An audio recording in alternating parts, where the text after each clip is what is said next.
A finales de la década de los 50, Fidel Castro y su pequeño grupo de guerrilleros cubanos comenzaron una revolución que desafiaba los deseos de Estados Unidos de controlar el hemisferio occidental.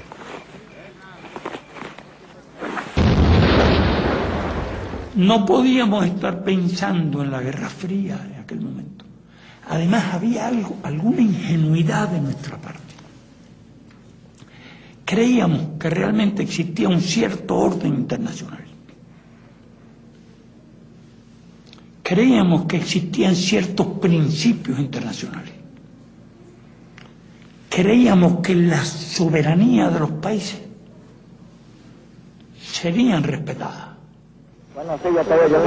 Los Estados Unidos opinaban que el nacionalismo de Castro y su política de izquierdas eran un caballo de Troya del comunismo soviético.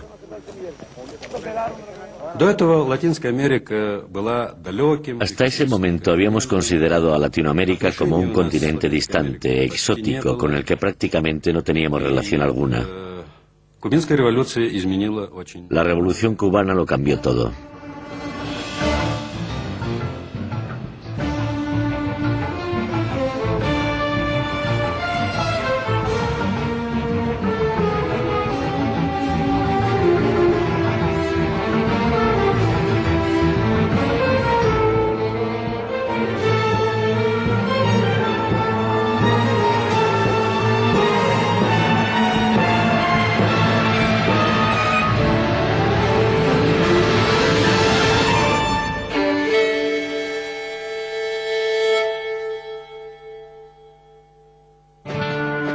Desde su nacimiento en 1776, los Estados Unidos no habían dejado de crecer.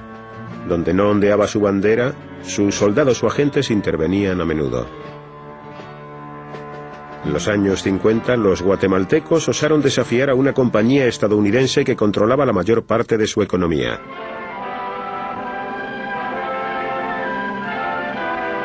La United Fruit Company de Boston poseía 2.000 hectáreas de terreno, el ferrocarril, el puerto y las telecomunicaciones. Pero muchos campesinos guatemaltecos encontraban difícil sobrevivir así. En 1950 Jacobo Arbenz fue elegido presidente. No era comunista, pero muchos de sus aliados más próximos sí. Militar retirado, Arbenz trató de modernizar la atrasada sociedad de Guatemala. Estos planes inquietaron a Washington.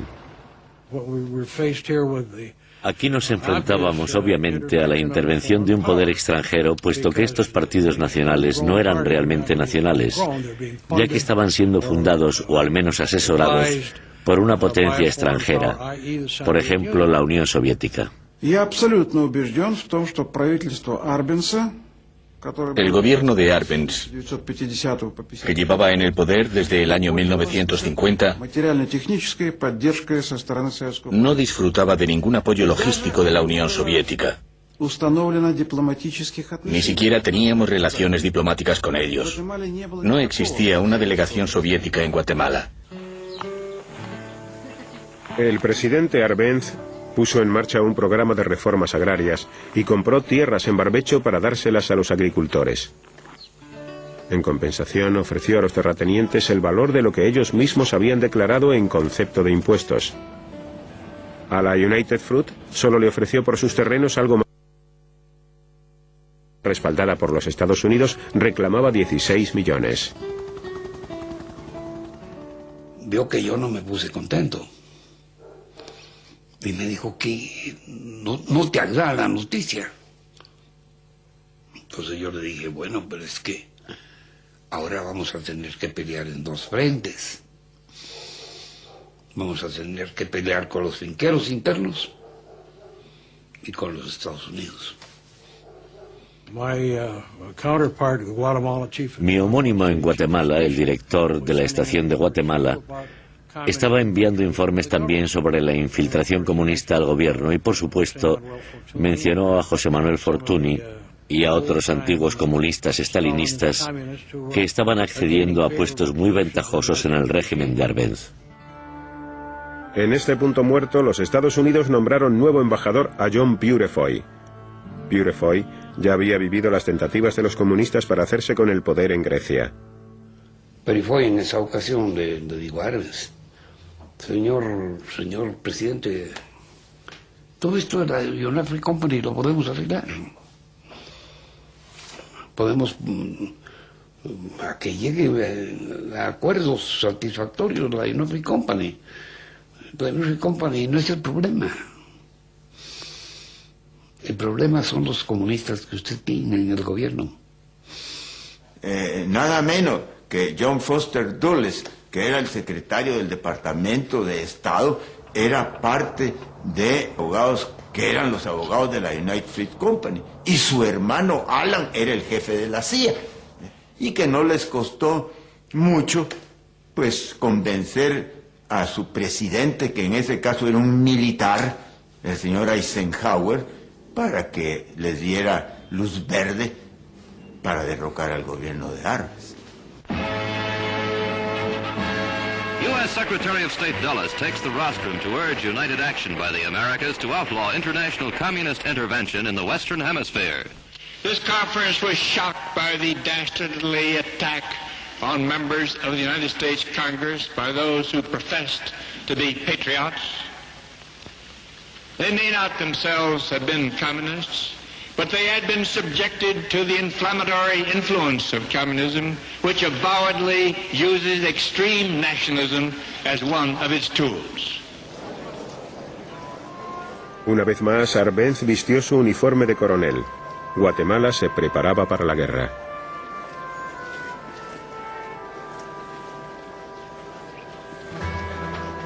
En Esquipulas, un importante santuario religioso en un país muy católico, la Iglesia contribuyó a organizar la oposición a Arbenz. PB Success era el nombre en código de una operación de la CIA que movilizó a exiliados, descontentos y campesinos para hacerles entrar en acción.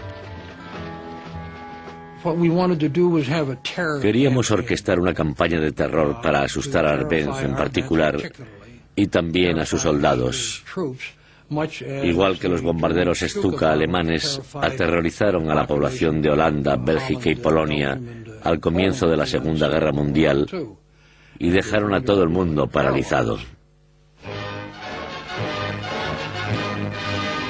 Las Naciones Unidas se reunieron en una sesión de urgencia. La ciudad de Guatemala estaba siendo víctima de bombardeos aéreos y rebeldes procedentes de Honduras estaban invadiendo el país.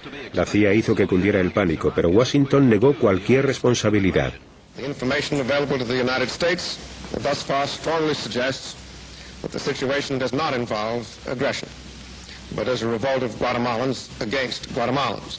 Era una advertencia para los soviéticos. Stay out of this hemisphere and don't try to start your plans and your conspiracies over here. La campaña estadounidense del PB Success derrotó al gobierno en Guatemala. Arbenz y su esposa tuvieron que exiliarse. 9.000 de sus partidarios fueron detenidos y muchos de ellos permanecieron en la cárcel durante años, sin haber sido juzgados. Habiendo iniciado, hasta crearon comités anticomunistas, ¿verdad? En donde cualquier persona iba a denunciar nombres de gentes que habían sido leales a la revolución y sin ninguna piedad los desaparecían, los mataban, etc. Entre los que huyeron había un joven médico argentino, Ernesto Che Guevara, que se trasladó a México, donde conoció a Fidel Castro. Recuerdo mis conversaciones con él, que estaba terriblemente indignado, amargado por aquellos hechos que interrumpieron una experiencia que ni siquiera no era experiencia radical. Cambio relativamente sencillo, una reforma agraria tan justa y tan necesaria. 5 años después, Fidel Castro y el Che Guevara triunfaban. A unos 150 kilómetros de Florida, en lo que los norteamericanos consideraban su trastienda, Castro estableció un régimen que pronto se aliaría con la Unión Soviética. Let all our neighbors know that we shall join with them to oppose aggression or subversion anywhere in the Americas. and let every other power know that this hemisphere intends to remain the master of its own house. En 1961, John Fitzgerald Kennedy tomó posesión del cargo de presidente y con él recibió un esquema elaborado por la CIA para enviar armas a los exiliados con el fin de derrocar a Castro, al igual que antes habían derrocado a Arbenz en Guatemala. Me sacaron de Montevideo, donde me hubiera gustado pasar el resto de mi vida, y me dijeron: lo que estamos haciendo es volver a reunir al equipo del PB Success, es decir, al equipo de operaciones de Guatemala, para ocuparnos de Castro.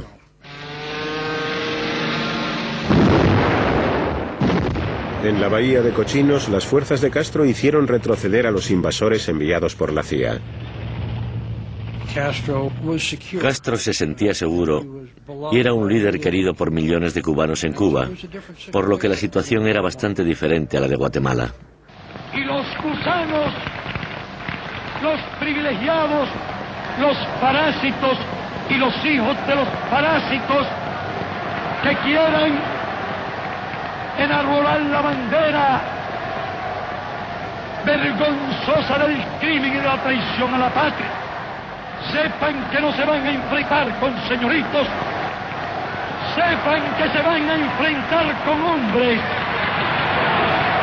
Castro, triunfante, estaba ansioso por llevar la revolución armada a Latinoamérica.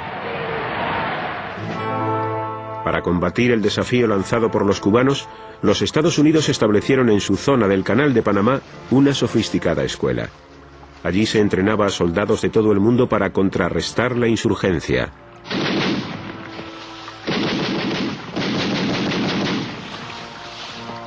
A principios de los años 60, los grupos revolucionarios de izquierdas estaban combatiendo a las autoridades en Guatemala, Venezuela, Colombia, Perú y en República Dominicana.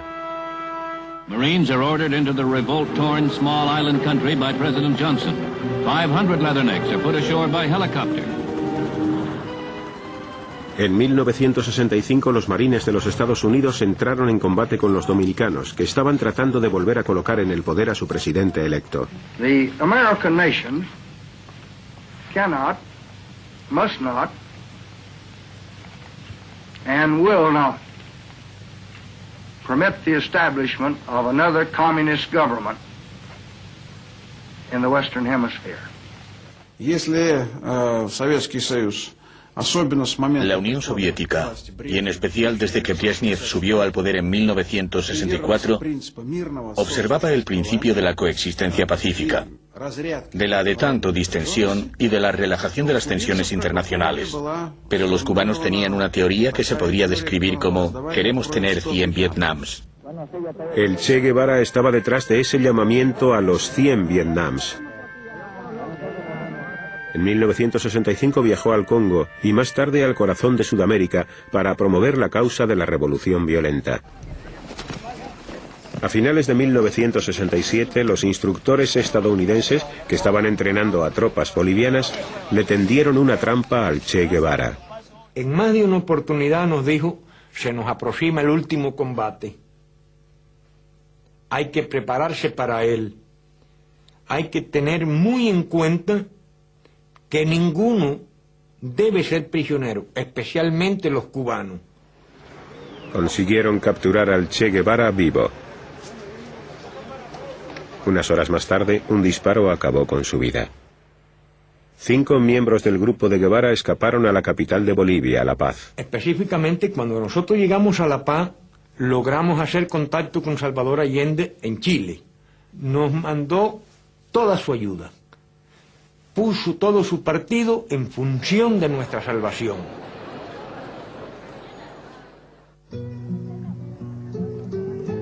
Durante la década de los 60 Chile había estado en calma. El programa de Washington Alianza para el Progreso había invertido millones de dólares para respaldar al gobierno cristiano-demócrata de Chile. Pero en 1970 una coalición de centro y de izquierdas buscaba la victoria. A la cabeza de la Unidad Popular estaba un médico sibarita, francmasón y marxista, el senador Salvador Allende. A Allende se le representaba Se le identificaba con los partidos socialistas comunistas, con la izquierda en medio de la Guerra Fría. Y, por supuesto, también representaba al socialismo y al marxismo. Preocupados por el hecho de que un marxista llegara al poder por medio de unas elecciones legítimas, los Estados Unidos comenzaron a movilizarse. I directed that an approach be made to both the State Department and Mr. Kissinger's office to tell them that we had grave concern over the outlook for ITT's investment, and we were desirous of discussing our thoughts in Washington and willing to assist financially in any government plan to help protect private American investment in Chile. La CIA estaba detrás de todo esto. Era necesario apartar de su puesto a toda costa al general René Snyder, comandante del Ejército Popular, que defendía los derechos constitucionales de Allende.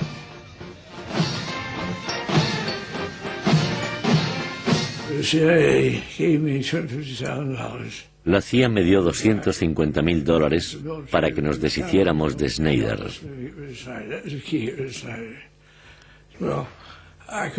Como no podía dejarlo en mi despacho, para que estuviera seguro metí el dinero en mis botas de montar.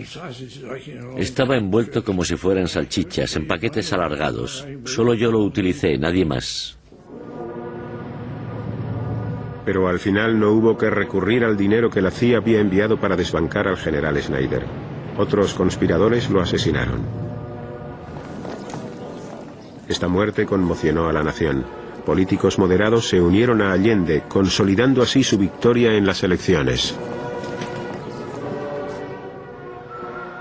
En las barriadas de Chabolas existían grandes esperanzas de que el nuevo presidente electo pusiera en marcha la reforma, y esperaban que lo hiciera sin intromisión exterior.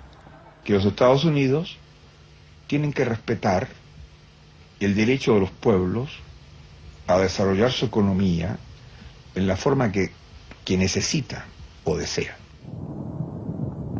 El primer gran paso que dio Allende, apoyado por todos los partidos políticos chilenos, fue nacionalizar el cobre, la mayor industria de Chile, que aún estaba bajo control estadounidense. Cuando Salvador Allende nacionalizó el cobre, no fue una medida arbitraria. Esto lo hizo para tener recursos, para aliviar la gran pobreza en nuestro país. Allende siguió adelante con lo que él llamaba su revolución social. En las escuelas todos los días los niños recibían un vaso de leche. Las clases medias estaban al borde del abismo. Básicamente, lo que más miedo nos daba era qué pasaría con la gente, con las familias y con sus propiedades y granjas.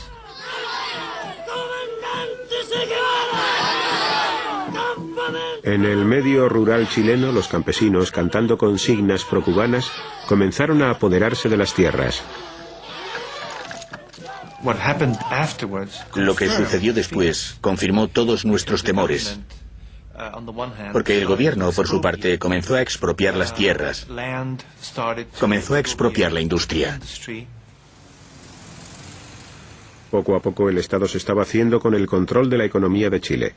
Esta situación preocupaba a los financieros extranjeros y también al Banco Mundial, que le retiró todos los créditos. Chile, of course, is interested in obtaining loans from international organizations where we have a vote.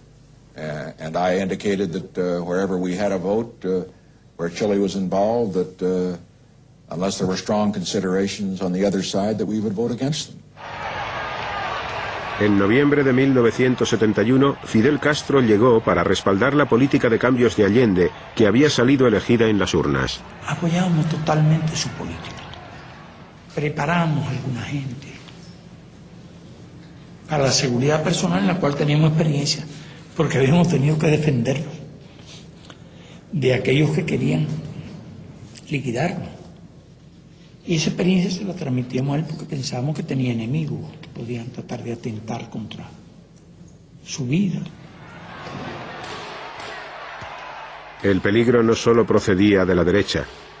La política cubana de Castro de la Revolución Armada contaba con el favor de la extrema izquierda de Chile, que era hostil a los métodos de Allende. Pero la mayoría de los chilenos ignoraron el llamamiento a la lucha armada. La inflación estaba aumentando y la derecha atacó económicamente. El dinero de la CIA sirvió para pagar a los camioneros por paralizar el país. Ante las Naciones Unidas, Allende acusó a la ITT de tratar de provocar una guerra civil. Se proponía el estrangulamiento económico, el sabotaje diplomático, el desorden social, crear el pánico en la población, para que al ser sobrepasado el gobierno, las Fuerzas Armadas fueran impulsadas a quebrar el régimen democrático e imponer una dictadura. Moscú era la siguiente parada. Allí Allende trató de conseguir el dinero que necesitaba para evitar la bancarrota, pero no consiguió convencer a los rusos, que ya estaban derrochando una fortuna en apoyar a Cuba. Al final, llegamos a una conclusión. Si seguía utilizando medios tan democráticos y no recurría a las armas para acabar con la resistencia de fuerzas de oposición más fuertes que él, este régimen pronto se derrumbaría. Santiago, capital de Chile. Junio de 1973.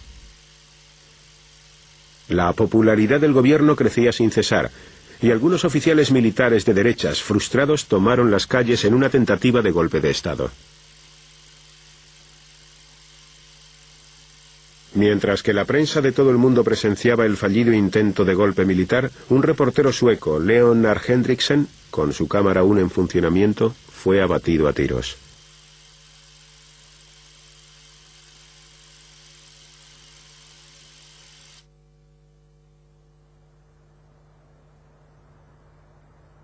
Allende respondió a estos acontecimientos depositando más confianza en los militares y nombró al general Augusto Pinochet su leal jefe en el ejército. Los camioneros volvieron a paralizar el país más largo y estrecho del mundo. Las tiendas cerraron por falta de mercancías. El hambre se apoderó del pueblo.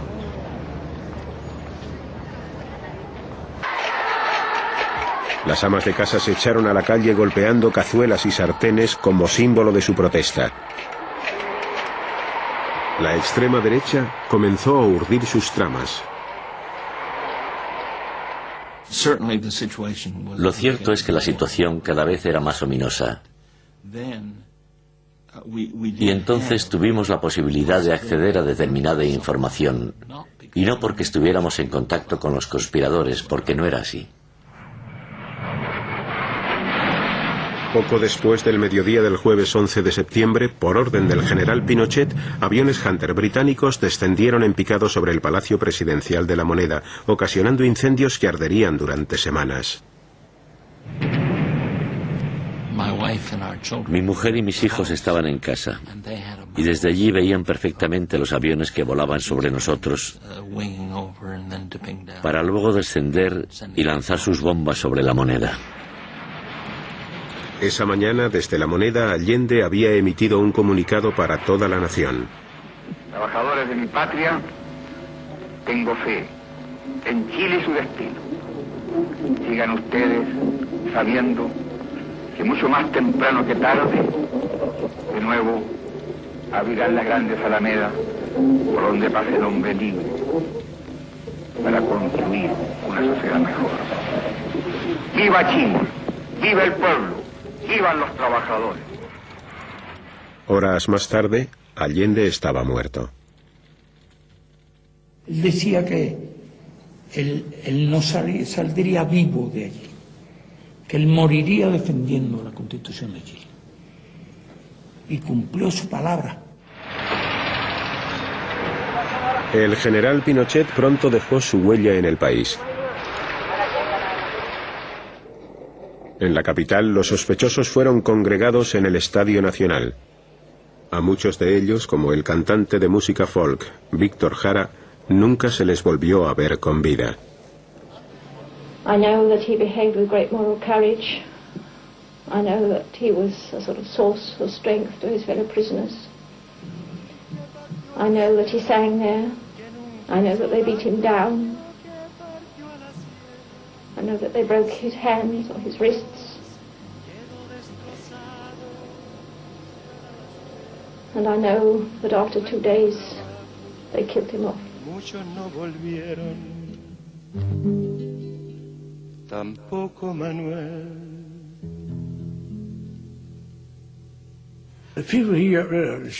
Las personas de las que se deshizo, a las que disparó en el estadio, eran malas personas. Era lo suficientemente listo como para saber que había que hacer las cosas al 100%.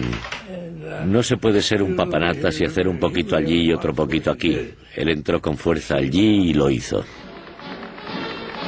Cuando llegó a la Casa Blanca en enero de 1977, Jimmy Carter prometió que la actitud de los Estados Unidos con respecto al resto del mundo iba a cambiar. Anuncié que los derechos humanos serían la piedra angular o el fundamento de toda nuestra política exterior. Por eso designé oficialmente a todos y cada uno de los embajadores norteamericanos en el mundo para que fueran mis representantes personales para los derechos humanos. En Nicaragua, los embajadores de los Estados Unidos estaban acostumbrados a desempeñar un papel diferente. En los años 30, los marines estadounidenses pusieron en el poder al tirano Tacho Somoza. Habían pasado más de 40 años y Nicaragua seguía todavía en manos de Somoza. El propietario de un periódico políticamente moderado, Pedro Joaquín Chamorro, osó desafiar a la dictadura. ¿Y qué es lo que pasó para una persona que estaba deseando la libertad? Pues lo asesinaron. ¿Quiénes lo asesinaron? Pues el somocismo. El asesinato de Chamorro fue como una descarga eléctrica para el acobardado pueblo de Nicaragua. Somoza declaró el estado de sitio. Los Estados Unidos tomaron conciencia de la ira popular desatada contra esta familia extraordinariamente acaudalada, que había sido su aliada durante más de 4 décadas. I have been fighting the East-West ideological war since the inception of Fidel Castro. So we've been under the attack of that Cuban government for almost 18 years. Procedentes de los montes donde habían pasado años entrenándose en secreto, los guerrilleros emergieron gritando orgullosamente el nombre del rebelde antiyanqui Sandino.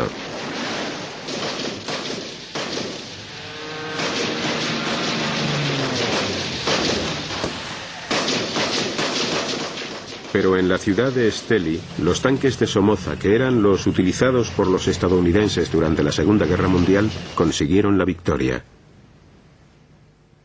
Murieron 2000 personas. Estelí se convirtió en una ciudad muerta.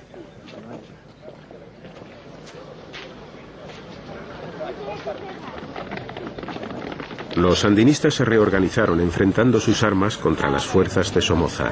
El frente está entrando a las ciudades. El frente está golpeando en las ciudades por primera vez y está golpeando en la capital por primera vez.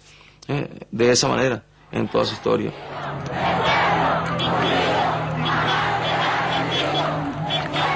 El deseo de ganar de los sandinistas triunfó. Managua se volvió loca de alegría.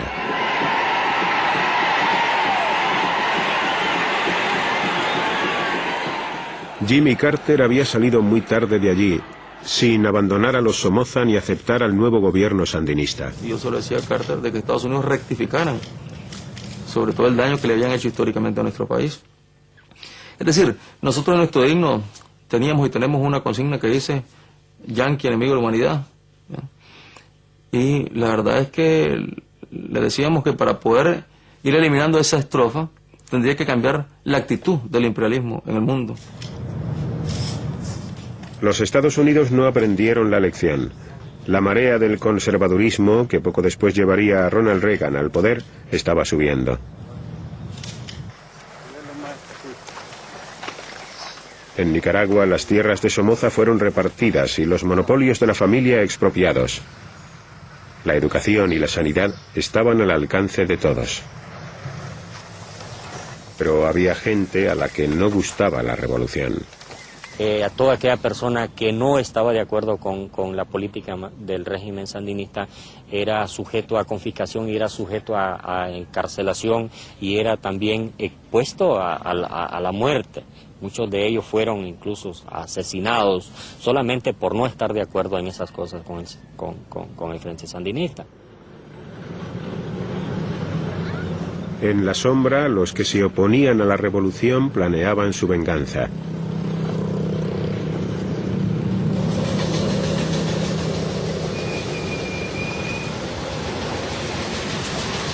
Las guerrillas sandinistas, carentes de experiencia, luchaban para sacar adelante a un país devastado por la guerra. Lo que sí le pedíamos a los otros es que nos dieran armas para poder defendernos. Que lo que le pedíamos a la Unión Soviética, que lo que le pedíamos a los países socialistas de la Europa del Este, que lo que le pedíamos a los argelinos, que lo que le pedíamos a los vietnamitas. Enviamos armas ligeras, helicópteros, vehículos acorazados y otro equipamiento militar. No había mucha presencia militar soviética, pero contaban con asesores cubanos. En toda América Central se elevaron protestas contra los gobiernos militares de derechas. En El Salvador, la Iglesia Católica se había convertido en un refugio para los oprimidos.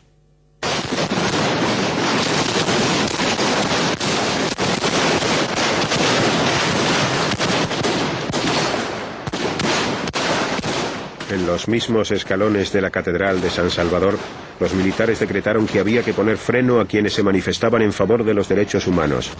Nada nuevo para El Salvador. Durante una masacre que tuvo lugar en 1932, los militares asesinaron a unas 40.000 personas. En 1979 las cámaras estaban presentes para recoger el color de la sangre. El arzobispo Óscar Romero era el prudente líder de los católicos salvadoreños. Cuando denunció la situación, la reacción de la derecha fue inmediata. Ya en los últimos meses, el correo, el buzón que había en el seminario, donde estaba su oficina, aparecía casi todos los días lleno de cartas, de anónimos, con señales de los escuadrones de la muerte. Había un escuadrón de la muerte que se llamaba La Mano Blanca. Entonces habían muchas cartas en papel negro y con una mano blanca diciendo: te vamos a matar, te vamos a hacer pedazos. Todo quedaría resuelto en El Salvador. No habría necesidad de enfrentamientos ni de otras soluciones. La solución es esta: convertirse de corazón todos al Señor. En marzo de 1980, mientras decía misa en una capilla privada, el arzobispo resultó muerto por la bala que disparó un asesino.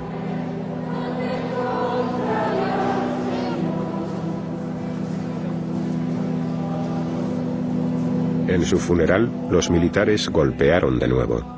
Yo solo recuerdo que hubo un estallido, una explosión de una bomba, y a partir de la explosión de la bomba, muchos disparos, y la gente correr por todos lados. Fue realmente un desastre porque la gente corrió, unos atropellaron a otros, las balas que caían sobre ellos fueron muchos muertos, muchísimos muertos. ¡Tenés tarea, compañero!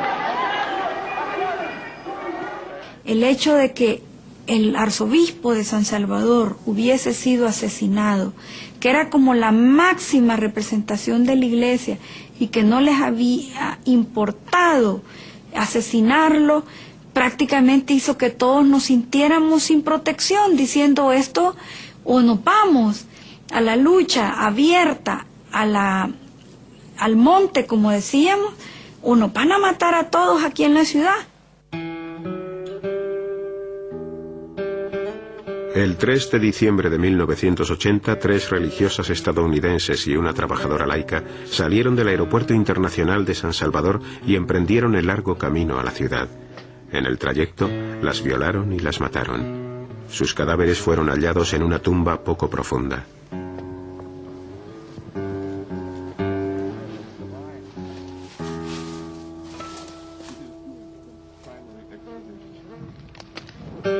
Los asesinatos llevados a cabo por la Guardia Nacional de El Salvador provocaron que el presidente Carter retirara su ayuda a los militares salvadoreños. Pero en 6 semanas, Carter volvía a financiar a un ejército cuyas atrocidades continuaban. Todo estuvo vinculado a golpes, ¿verdad? A choques eléctricos, bueno, la violación y sobre todo tenerlo sin ropa, desnudo, porque nomás me llevaron al cuartel central, me quitaron la ropa, me tuvieron esposada de piernas, de los pies y de las manos, y me cubrieron los ojos, me vendaron los ojos, para que no les viera la cara a los que me estaban interrogando.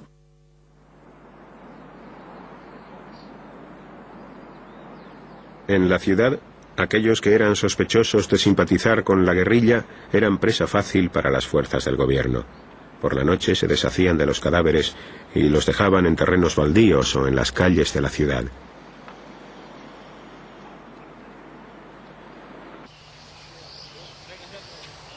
Como los sandinistas en el vecino Nicaragua, las guerrillas salvadoreñas no tenían ninguna intención de abandonar. Los daños ocasionados por la guerra eran inmensos. En los Estados Unidos, la nueva administración Reagan culpaba de todo a Cuba y a Moscú.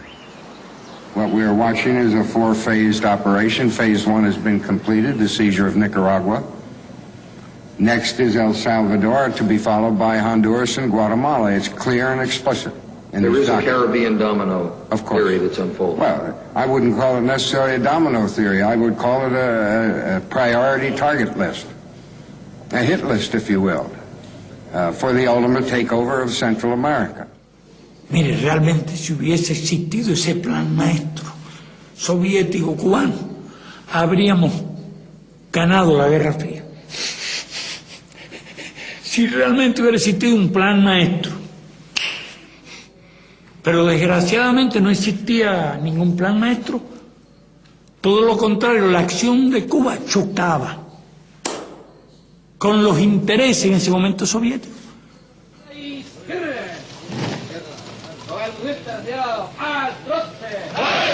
En El Salvador, los asesores militares estadounidenses estaban trabajando muy duro para levantar al ejército en contra de los guerrilleros. La Brigada Atlacal era la unidad más importante. En 1981 se embarcó en una misión de búsqueda y destrucción en la provincia de Morazán, controlada por la guerrilla. Sobre las 5 de la mañana del 11 de diciembre entró en acción cerca del pueblo de El Mozote. En la matanza murieron cientos de civiles. El Departamento de Estado de los Estados Unidos dijo que no encontraba prueba alguna de que hubiera tenido lugar una masacre. Vi yo que las mujeres se agarraban de unas a las otras, pues, a llorar y a gritar que las sacaran de aquí, que no las mataran. Yo, por estar peleando por mis niños, que no los quería dar, no los quería dejar, yo decía que me iba a morir con ellos, pues, pero me los arrancaron de mis brazos. Cuando se oía que estaban matando a los niños, los mataron por la noche, porque se oían los gritos, los clamores de los niños y le gritaban a sus mamás, a sus papás.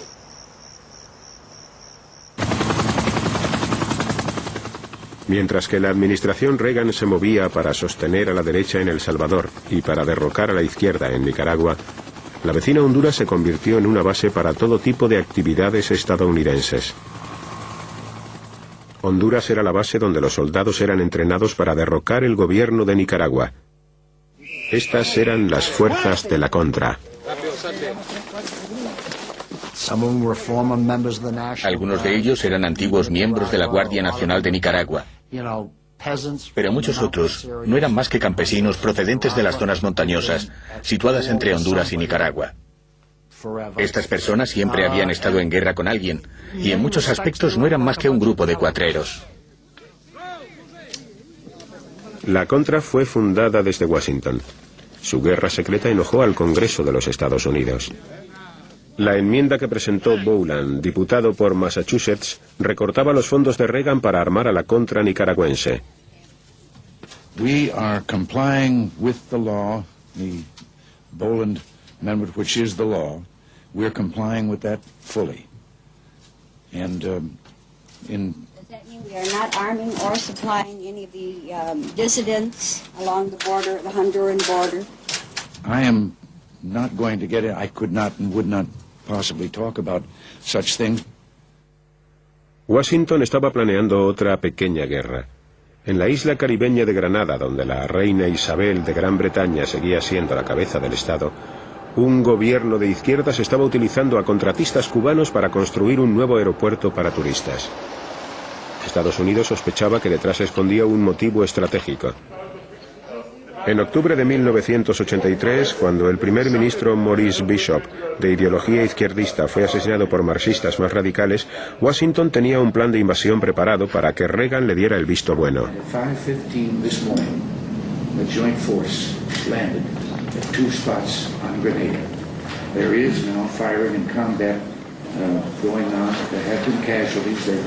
Los Estados Unidos no se habían preocupado de consultar a la reina de Inglaterra o a su primer ministro, Margaret Thatcher.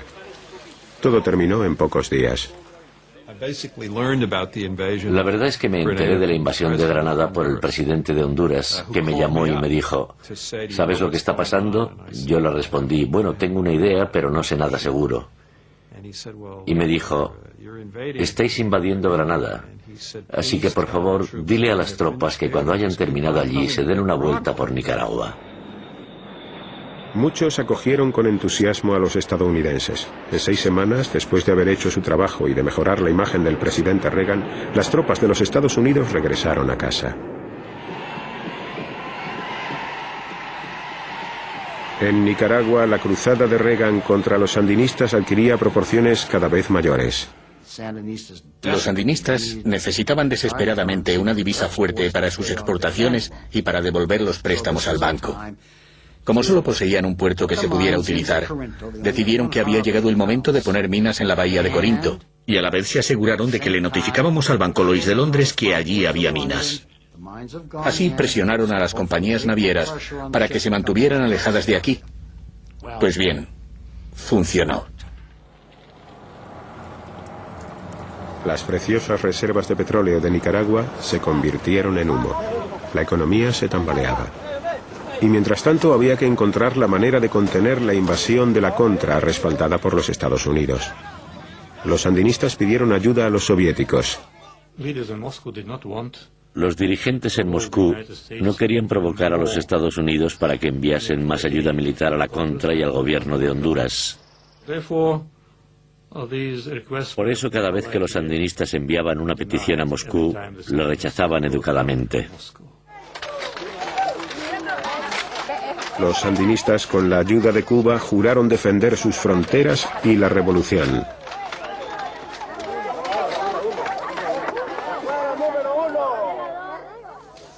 The success of communism in Central America poses the threat that 100 million people from Panama to the open border on our south could come under the control of pro-Soviet regimes. Enojado por el continuo apoyo que Reagan prestaba a la Contra, el Congreso de los Estados Unidos, una vez más con el diputado Boland a la cabeza, votó en octubre de 1984 la prohibición de enviarles más asistencia. Con la aprobación de las enmiendas Boland que prohibían el envío de ayuda a la Contra, no había ya nada que pudiéramos hacer excepto esperar a que se presentara un momento más oportuno. Para contribuir a financiar el continuo derramamiento de sangre que tenía lugar en Nicaragua, los hombres de Reagan comenzaron a vender armas a Irán en el más absoluto de los secretos. El dólar estadounidense y los fracasos de los ejércitos de izquierdas hicieron trizas los sueños revolucionarios de Latinoamérica.